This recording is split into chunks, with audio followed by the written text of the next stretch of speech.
Let's solve some of the questions from the IAS CSET paper. So here we have the first question, which was, so these are from the 2024 paper, right? So the first question says is percentage of student who passed in English is 80. So failed in English are how many? 20. Failed in Hindi would be how many? 100 minus 70, that is 30. Now 15% fail in both. What is the percentage who fail only in one subject? So I can simply draw a Venn diagram. Okay, so 15 fail in both, 20 failed in English, and in Hindi 30 failed. So how much remains here? 5. And how much remains here? 30 minus 15, that is 15. So how many fail in only one subject? So 5 plus 15. So 5 plus 15 is how much? 20. So my correct answer here would be 20%.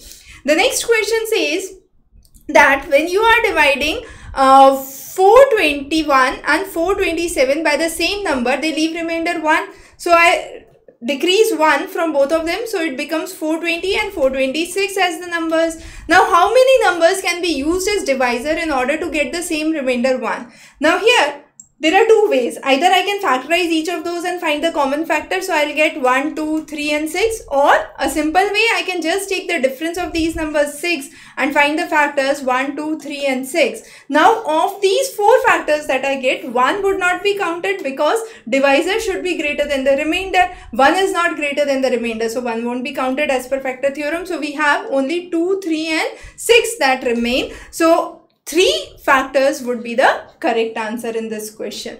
I hope that's clear. Moving on to the next question. Here in the first statement, S, let's translate it.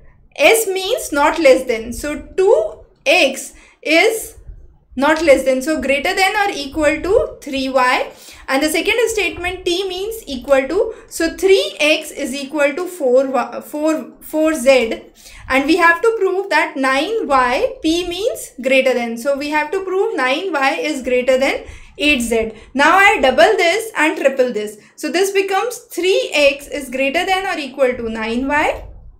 And then, I make it 3 times, right? So 6x is greater than or equal to 9y, and 6x is equal to 8z, right?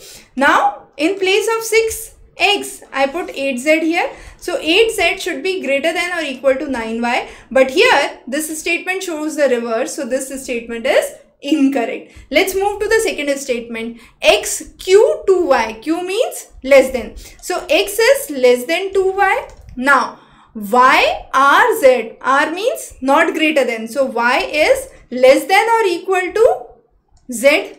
Okay. Now I make it twice, so 2y is less than or equal to 2z. I replace 2y here, so x is less than or equal to 2z. Now the question says r here, that means r is not greater than, right? So x is less than or equal to z, that I have to prove. Now I know x is less than or equal to 2z. Now let me take x as 5 and z as 3, right? So 5 is less than or equal to 2 into 3, that is 6. So this option becomes correct here. But 5 is less than or equal to 3.